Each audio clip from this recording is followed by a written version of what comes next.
Estás escuchando Bendecidos en Cristo, el devocional diario de la IBC Corregidor. Muy buenos días y bienvenidos a este tiempo devocional Bendecidos en Cristo, basado en la primera carta del apóstol Pablo a los tesalonicenses.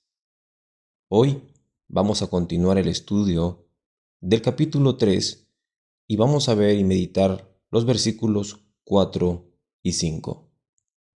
Dice así la palabra de Dios.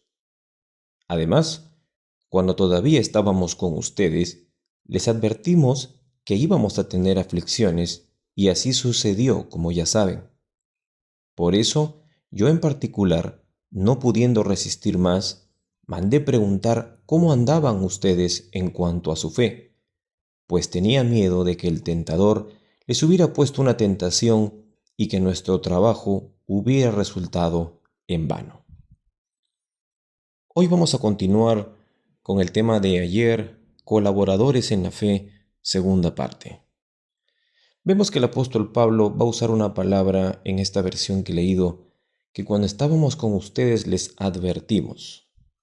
Otra traducción también puede decir les anunciamos. Sea cual sea la palabra, una advertencia o un consejo es algo que muchas veces no nos gusta. A la iglesia muchas veces no les gusta que les advirtamos acerca de ciertos comportamientos o acerca de ciertas conductas que la oveja no debería tener. Bueno, déjeme decirle, estimado oyente, que los pastores o los cristianos mayores en la fe hemos sido puestos por Dios para poder aconsejarle a usted que nos escucha, para poder darle un consejo en la palabra, y muchas veces sí, van a ser advertencias. A lo largo de mi ministerio juvenil, muchas veces a la luz de la palabra, tuve que advertir a muchos jóvenes: si haces esto, te va a ir mal. Si contradices lo que dice la palabra de Dios, no te va a ir bien. Y, al mismo tiempo, a lo contrario, si obedeces la palabra de Dios, serás bendecido. Y en muchas oportunidades pudimos ver el fruto del consejo de la palabra de Dios.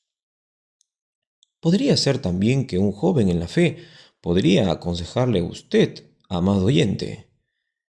Mi pregunta en esta mañana es: ¿cómo reacciona usted ante las advertencias, los anuncios o consejos que le damos en la iglesia? ¿Cómo reacciona usted cuando le aconsejan o le dan un consejo, o a la luz de la Escritura han tenido que advertirle: si sigues haciendo esto, te va a ir mal? Bueno, es necesario aprender a oír las advertencias que la palabra de Dios nos da. Y no debemos tomarlos como una amenaza, porque no lo son. Simplemente son principios de vida que se van a cumplir si es que obedecemos o si es que desobedecemos. El apóstol Pablo entonces les está advirtiendo o anunciando a los de Tesalónica que iban a tener aflicciones. Cuando en la vida cristiana decimos que vamos a tener aflicciones, no se trata de ser negativos. Es más, vivimos un tiempo en que estuvo de moda, y quién sabe todavía está de moda, hablar de prosperidad, que el cristiano no puede sufrir, no debe enfermarse, que el cristiano no debería caer en ningún tipo de aflicción. Pero sabemos que es el humanismo metido aún en la teología. Amados, cuando hablemos de aflicciones, tenemos que verlo con los ojos de Dios, no con la impotencia del hombre. Cuando usted mira un noticiero y ve las noticias, uno siente impotencia y muchas veces uno llega hasta olvidarse de Dios. Es más, hasta renegar contra Dios. Señor, ¿por qué permites que ocurra esto en nuestra sociedad? Pero cuando entendemos que la aflicción es algo en lo cual Dios tiene el control, cambiará ampliamente nuestra perspectiva. Estimado oyente, Dios tiene el control de todo. Y es que Él nunca perdió el control. Por eso es que las aflicciones que van a venir para nosotros los creyentes son cosas de las cuales ya nosotros debemos estar preparados. Y esto fue un poco lo que estuve hablando brevemente el día de ayer. Nosotros tenemos que saber que las aflicciones del tiempo presente no se van a comparar con el gozo que tendremos cuando Cristo venga.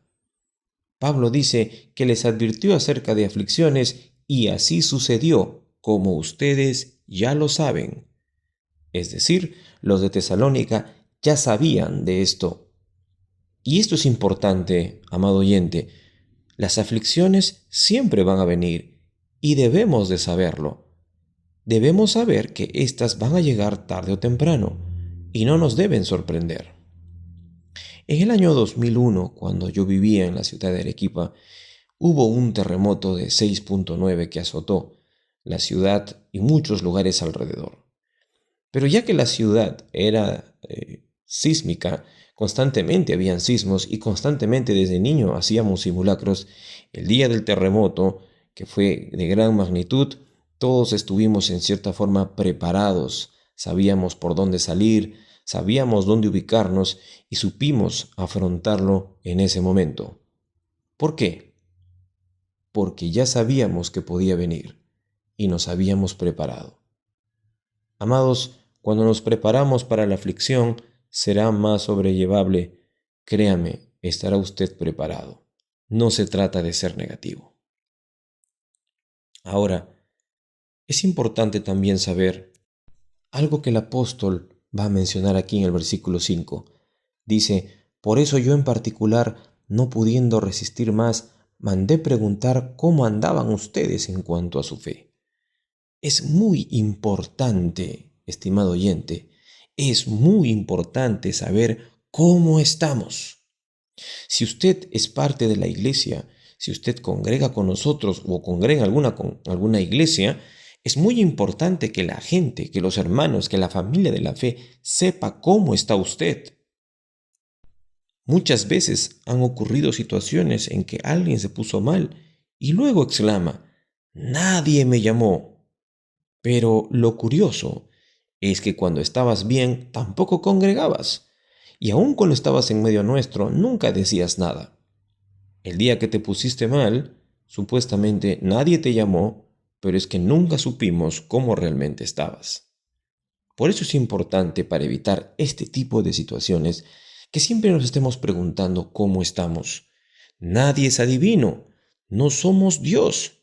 Por eso, dejemos de decir, estoy bien cuando nos pregunten cómo estás, y tengamos personas, un círculo cercano, un grupo de confianza a quienes podamos abrir nuestro corazón y poder decir con sinceridad, me siento desanimado, me siento tentado, me siento triste.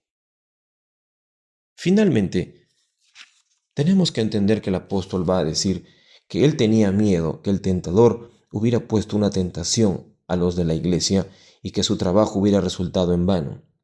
Amados, siempre el tentador estará ahí atacándonos y siempre habrá ese temor por nuestros demás hermanos. ¿Cómo estará mi hermano? ¿Lo estará tentando el enemigo? Bueno, en los tiempos de tentación, pues muchas veces uno puede sentirse que el trabajo que se ha hecho ha sido en vano. Tantas prédicas que he oído, creo que ha sido en vano, pero esa es la trampa del enemigo.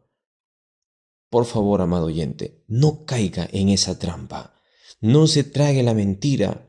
Cuando usted se sienta débil o tentado, no piense que el trabajo que se ha hecho en su vida o el trabajo de Dios ha sido en vano. No, quítese ese temor. En el nombre de Jesús, quitémonos ese temor. La Biblia dice en 1 Corintios 15:58, así que hermanos míos amados, estad firmes y constantes, creciendo en la obra del Señor, siempre sabiendo que vuestro trabajo en el Señor no es en vano. Oremos al Señor y pidámosle que siempre todos como iglesia podamos ser colaboradores en la fe. Y si usted no es parte de la iglesia, le invitamos a hacerlo y ser parte de esta familia espiritual. Amado Dios, gracias te damos en esta hora porque tú nos bendices con la iglesia, porque tú permites, Señor, que en este grupo, que en esta comunidad de personas podamos preguntarnos cómo estamos y sobrellevar las cargas unos con otros, porque siempre es importante saber cómo estamos, apoyarnos y advertirnos, aconsejarnos. Ayúdanos, Señor, a crecer en estas áreas y poder ser una iglesia creciente, bendecida y confiada en ti. Te lo pedimos en el nombre de Jesús. Amén.